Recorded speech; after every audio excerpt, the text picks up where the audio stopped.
You're good. All right, great. Thank you. So again, the title of this session is Enriching the Study of Broad Experience Through Active Digital Engagement, and we'll start off with our introductions first. Okay, my name is Tom Bilfinger. I'm a cardiothoracic surgeon by training and the director of the Global Health Tanzania program. My name is Luis Colon. I'm an instructional designer at our CELT, which stands for Center for Excellence in Learning and Teaching at Stony Brook University. Hi, my name is Jenny Zhang. I'm a senior instructional designer at the CELT. Glad to be here. Thank you.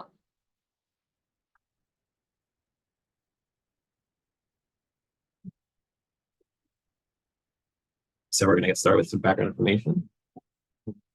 So just a brief introduction. This study abroad program in Tanzania was originally started as a summer session and has been running for the past 30 years. It's actually its 30th anniversary this year. So obviously they did something right.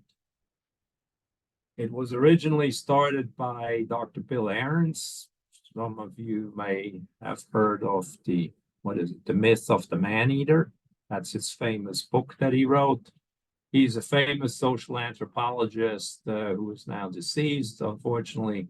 But that was his baby, his passion in life. And it involved, therefore, a lot of anthropology student, language students, psychology student, creative writing, and linguistic students. Over the years, he then got involved with the former dean of nursing, which brought in nursing students, and that former dean of nursing has had a lot of connections to nursing schools actually in Tanzania, which then evolved into, besides nursing students, pre-med students and health science students came more and more, so that actually anthropology has greatly declined and the health field has greatly increased. And then when Dr. Louisa took over, he was the chairman of SOMAS. So, sustainability and ecology got involved, and they sent students also over there. So for the past year, or the last year, was the first time that we also had a winter program, which was mainly designed for pre-med, med students, and also medical missions, meaning that we actually went over there to perform or practice medicine. So I got a medical license in Tanzania. My partner got a medical license in Tanzania. So that we're going to mainly talk about that, with a little bit about the summer too, and just so you guys know. So what were the challenges? The summer course is a 6 to 7 credit course. The winter course is a 3 to 4 credit course. And the whole gist was it had to become more academic in order to justify that many credits. The second tenet was it had to integrate Tanzanians. Somehow we had to make sure that Tanzanian students, because as the winter course is at a medical school in Tanzania, were involved. So it had to use a platform in front of the firewall. We didn't want them to get behind the Stony Brook firewall, certainly not behind the Stony Brook medical facilities firewall.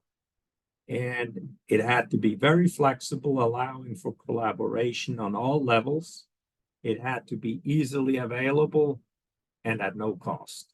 So those were sort of the tenets to which we started. Next slide. So the winter course, it has, the challenges for the winter course are it has minimal lead time before departure. I mean, it basically leaves on the 2nd of January, and you have the 1st of January is a holiday. So you have minimal lead time. We take a couple days before January 1st at the very end of December, where we have classes online classes to get everybody prepared. And as you can imagine, people are spread out all over. They're certainly not on campus. They're on Christmas break. So, but then we leave, and then it is mainly classroom centered in the winter and hospital centered. The other challenge was that this last January, we signed, or the provost signed a formal agreement with KCMC, so there had to be a collaboration. That's part of the agreement. And part of that agreement also was that Tanzanian faculty had to be involved. Next slide. So, I heard about CELT from Linda Unger. I don't know if this is a blast from the past. Some of you may still know her. But that's how I heard about you guys. I had no idea what you did. All I knew is from Linda that, the traditional model, how we mostly teach in the medical school, is antiquated and way out of touch with what modern things can do. So I said, I'll try it out. So I came to CELT and I told them what I need. I needed something that could accommodate teaching at home, teaching in a classroom, group teaching, seminar type teaching with US and Tanzanian faculty and with US and Tanzania students. And each one of those, the different requirements. And then there are different requirements for testing. And I had to do that all on one platform that could accommodate all these different constituencies. So, yeah, so. So, as Dr. Bilfinger said before, there were a couple considerations that we needed to make before deciding to build out this course, specifically what student needs, putting student needs first, and deciding how we can disseminate this information, not here, but in Tanzania. So we had to look at a couple of different things. One of the first things we had to look for was we had to decide on a global classroom platform that allowed, as Dr. Bilfinger said before, for students both from Stony Brook as well as Tanzanian students to be able to access the course materials should they need to. We also in our design process, we focused on universal design for learning is interface design. And with that said, what we did was we decided on different types of activities and modalities for the course content to be delivered so that students were engaging with different types of learning experiences. They were interacting with the course content in different ways so that, the course didn't become mundane or stale after some time. So we incorporated a lot of that work into the building of this course.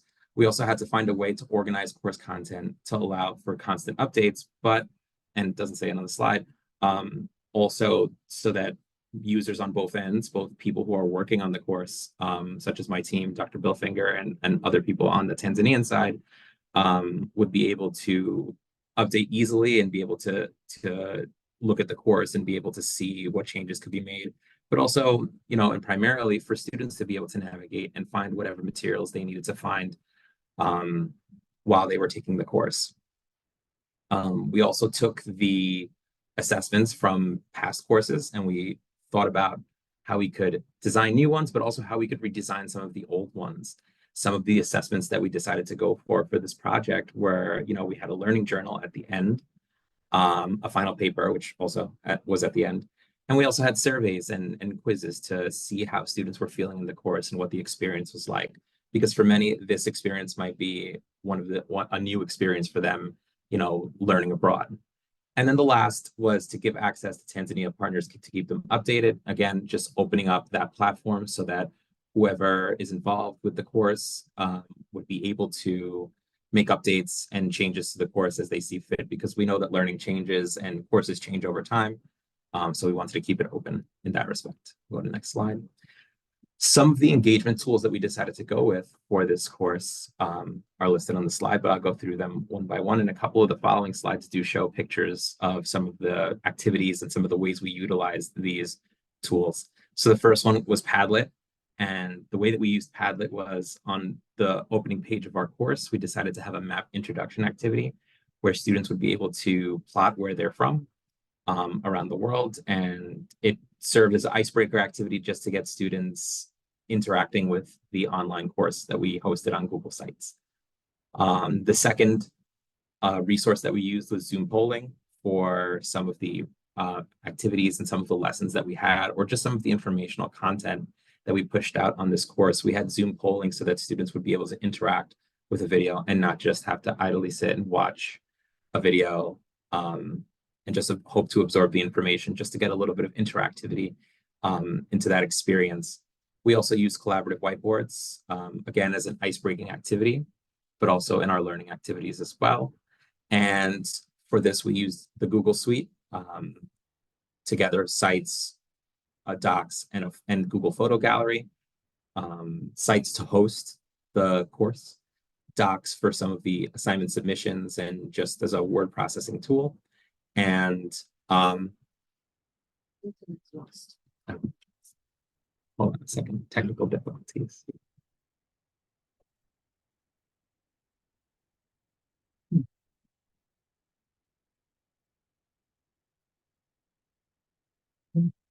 Yeah.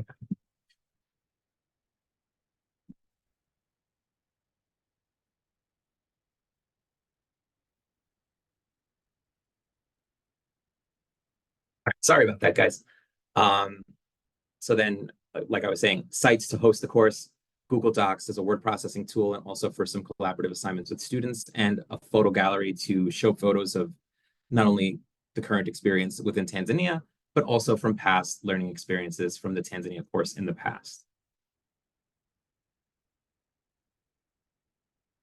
So this is a picture of our introduction map, which again, like I said before, was an icebreaker activity just to get students engaging on a platform that might be new to them, but also for them to start to get to know each other and start to list where they're from and start to have conversations before the course started. This was an activity that we rolled out during the orientation and early on in the course so that students were, again, able to start those conversations and get acclimated with the course, but as well with their colleagues and with their fellow students in the course as well. So as you guys know, this or may not know, this is organized through Stony Brook. The students come from all over. The students come from the entire SUNY system. Turns out that SUNY has one of the biggest study abroad programs in the Northeast, and lots of offerings. But I mean, we have Cornell students, we have BU students, we have Rutgers students all over. We have them, and they don't know our system very well, and B, they feel a little lost and lonely sometimes. So this activity beforehand, actually to hook them up, is a really good icebreaker. For sure, thank you. Another one of the icebreakers that we used were Zoom whiteboards. So we used them for meet and greet during the orientation, I believe. Again, just another platform to help students get acclimated with the course, start to talk to each other and start those conversations before they actually got to Tanzania, so that there was a level of familiarity with the experience before they were going to somewhere maybe possibly entirely new for them for the first time. So let me say another comment here. So in the summer, when I told you that thing has been going for 30 years, the way that works is we're a week before we leave on campus here. And during that week, we're learning Swahili every day, 1 or 2 lessons of Swahili, and all sorts of other lectures, global health lectures, how to do, how to research, introduction to research lectures, all sorts of things like that. And this had to be obviously integrated and abbreviated in basically for the winter course because it's so short. And for these repetitive things, it actually served very well. And Dr. Bilfinger, how long was the course in total over the the winter course is overall it's 12 days or so. It's just under 2 weeks. Mhm. And the summer course is just under 6 weeks. And Google Sites was where we actually housed the course and where we hosted all of the course content and materials. This is a screenshot of the course. When we were designing it, we actually thought a lot about how students would be able to navigate the course and be able to find all the materials in a way that didn't require them to dig through a bunch of pages and menus and a lot of the issues with courses or course design is that sometimes things aren't necessarily obvious or intuitive. So we wanted to take that into consideration and put that in the forefront of our design process. So we wanted to design a page where there was a place for everything. Under our course information, we had a section on important resources. We had an introduction video telling students about the course and the expectations. We had the syllabus hosted. We also had important information, important resources that they needed to know to be a part of the course, such as HIPAA information, which is important. We also had the photo gallery so that students would be able to see what some of the past experiences from Tanzania looked like. And let me actually see if I can pull that.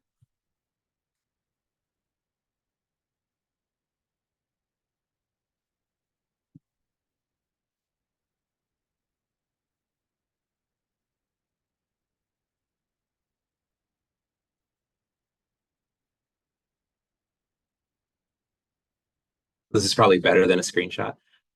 So again, introducing the course, the title, the two schools that were involved, introductions for the instructors that were teaching the course. This is that Padlet where students were able to post about where they're from, and there's a lot of diversity in where people were coming from. So that was a good way to get started and just to introduce students to each other, just to show a little bit about the menus. So this is where we had a lot of the course information. Our course materials were broken up into different sections based on the topic of study for that session.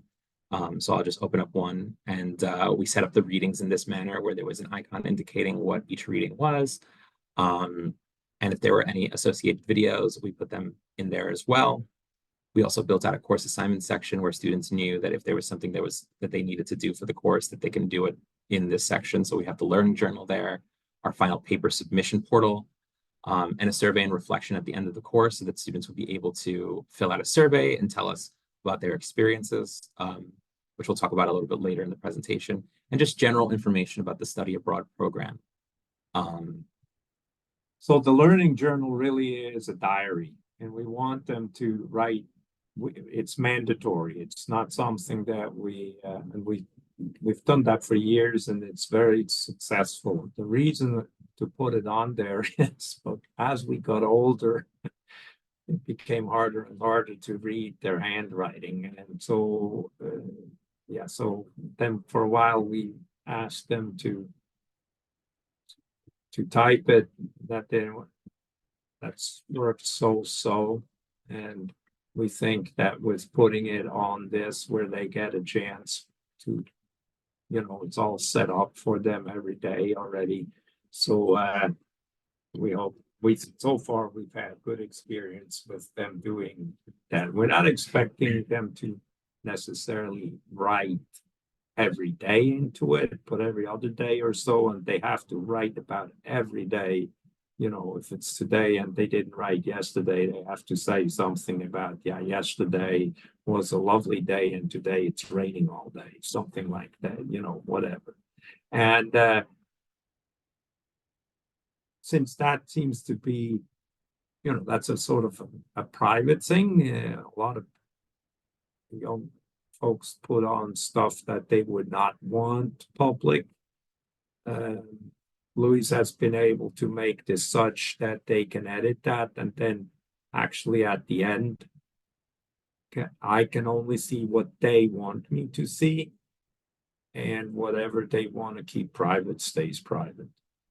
And building out this activity was just an opportunity to allow students to reflect on their experiences, traveling to Tanzania, learning about the content of this course, and and just allowed them to interact with, this template where they were able to just put down their thoughts and their feelings about what was going on.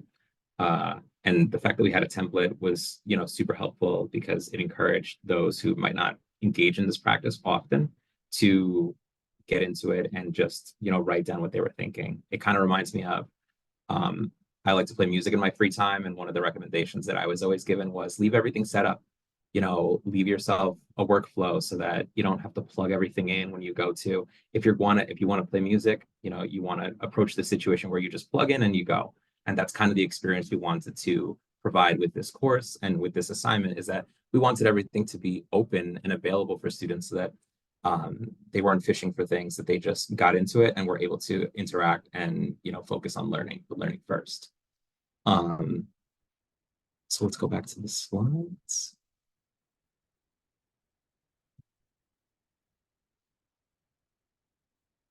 So some of the active learning activities that we focused on and we brought into the course were think, pair, share when students were, engaged in a lecture or in course.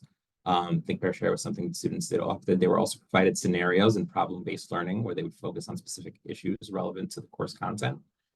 And also discussions where students were either put in pairs or were discussing in bigger groups than that, to allow students to be able to take what they're learning and just, bounce ideas off of each other and talk to their peers about what's going on in the course, or what their thoughts are on different things, different major topics that we're focused on in the course.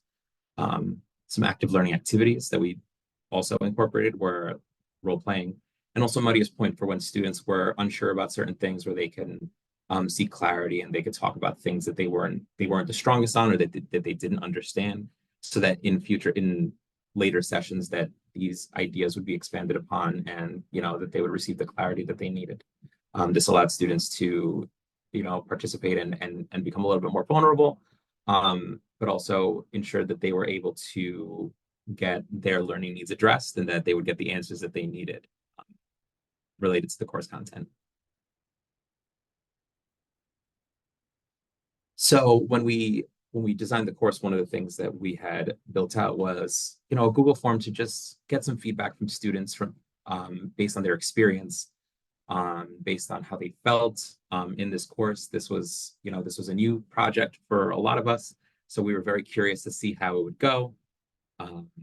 And some of the numbers relevant to that study are on this slide. So start off, it says 89% of students felt that the course met their expectations. That was super valuable because it allowed us to see, where were things that we could probably improve? Where were areas, was it course design? Was it assignments? Was it course environment? So, feedback is always helpful and we welcome feedback wherever we can get it.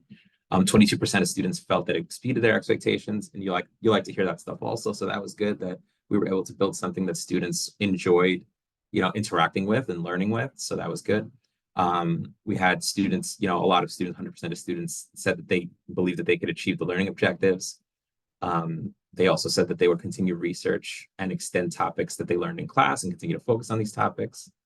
And they felt it positively influenced their career path. So again, these, the areas of improvement are super important. That's what we're looking for. But all this good feedback is good also because it encourages us to continue to work on situations and experiences where students are learning in different environments and are learning new things. So that was good. And this is a word map of some of the feedback that we got from the survey. So a lot of the words here were things that we're focused on, like flexibility of learning, cultural exchange, global health. So these were all topics that came up in that feedback. So we were able to see what students were focusing on. And again, that type of feedback also informs the development and drives our instruction as well. So again, feedback is always great. So what worked? So what worked really well is the platform.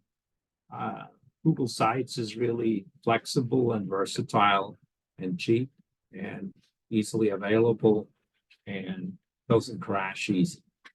The other thing that worked really well is pre-planned or video lectures about repetitive subjects. Those are usually how-to topics, how to write a paper, how to do a library search, how to get ready for a hospital visit. And that works really well, and it saves time when you only have really little time before you depart. And it also works well to post papers, books. He didn't show you, there's a whole list of books that we have posted for them. Some of them we could actually upload the entire book. And we have all these papers on there to make it a little easier for them for the research, to get the research started. It's not extensive, by the way. It's not a library. It does not replace the library. What's work in progress is the teaching part. Split the classroom and group projects. We know the students love it. The problem there is the teachers, including myself, we're not that used to that. And when you now take into account, then you have Tanzanian partners, and Tanzania is a very, very formal, you guys would be astonished about the discipline in their classrooms. It's just incredible. But it's a formal, old-fashioned teacher up front talking to the class type format, and to getting used to a new way of doing this is difficult for them. Then the other sort of aspect is assessment. Multiple choice quizzes about, you're making a multiple choice test. That's relatively easy. You can rate them, it's either right or wrong, and you can make all sorts of statistics from them. But if you, for instance, try to test language skills, that's a completely different story. You know, the language is not something that fits for a multiple choice test. So that's, let's say, it certainly a work in progress. The other thing is the spontaneity. I'm new to this, to that much technology in a classroom, and my assessment or initial assessment is, if it's well planned out, it works fabulously and looks really dazzling. But if you need spontaneity, you have changes, intended, unintended, to schedule changes because whatever, the professor can't come, or we have to leave to the hospital right now because of something or whatever, that it does not do well. And it's for two reasons. A, for the technology, because the technology is not always everywhere available, although it's good. But the main issue is the faculty is not facile enough with it to make spontaneous changes. To you guys, that may be intuitive. You don't even have to think about it. For us old guys, this is not the way it works. And for the Tanzanian, it's difficult also. So that's my 5 cents about this. Thank you. All right, so do we have any questions?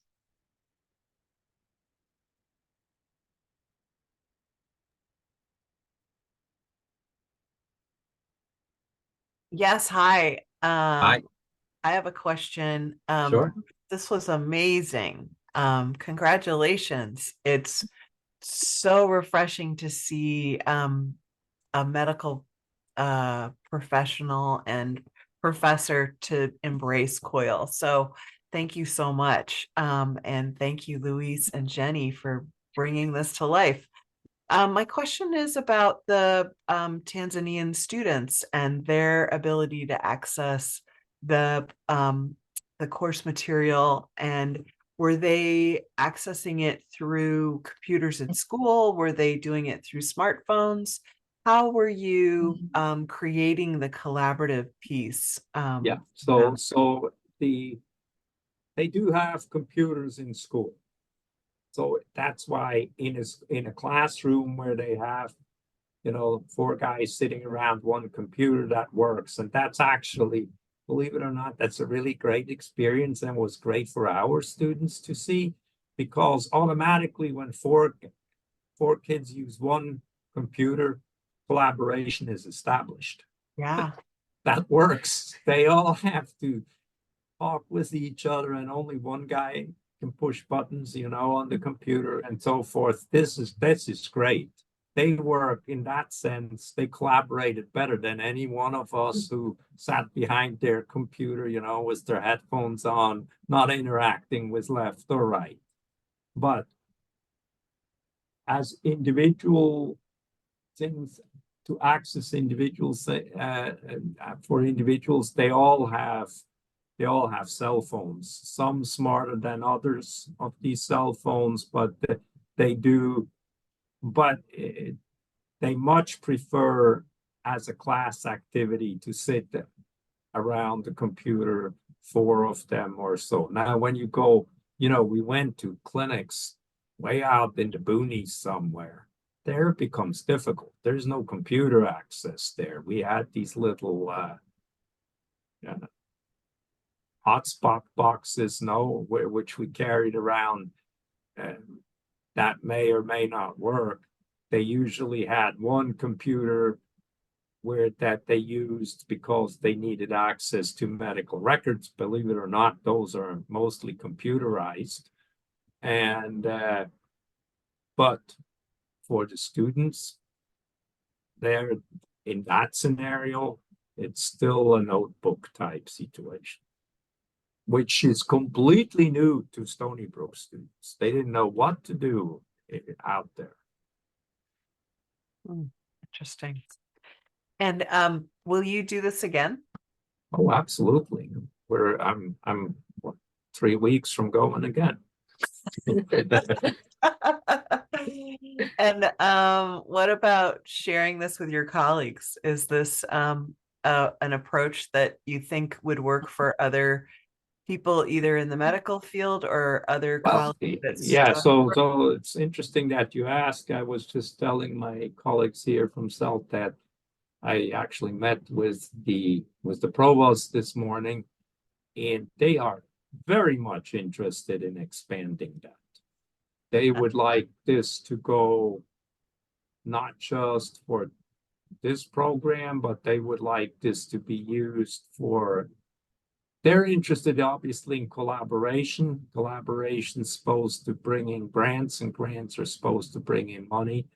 That's, I understand the angle of the provost, but he too has to look at an angle of how can I engage all these young people, and what platform should we use that is ubiquitous and available cheaply.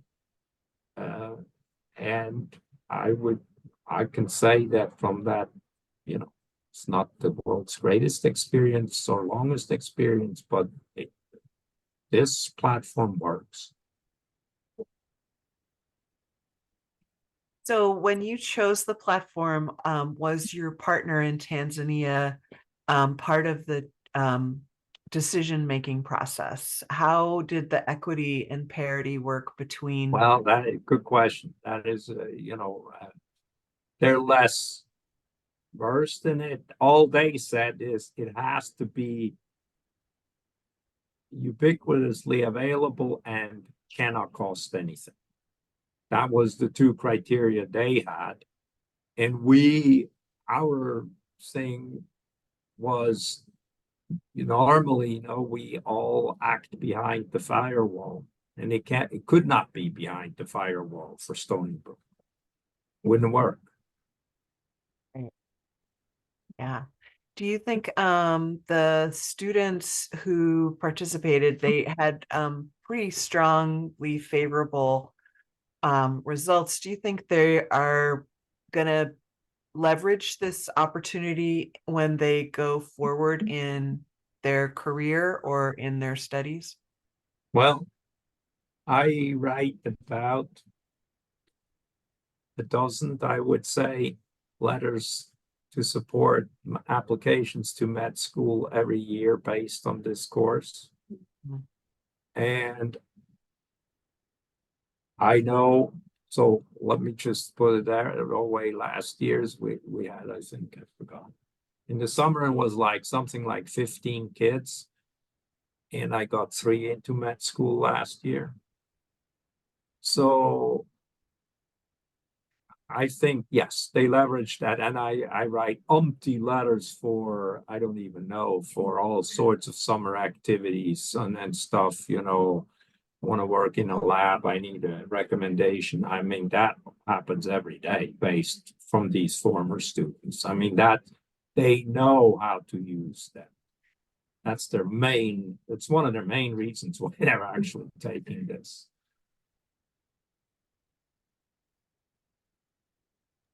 All right. Thank you for all the questions, Hope. Well, it's great. Thank you all. All right.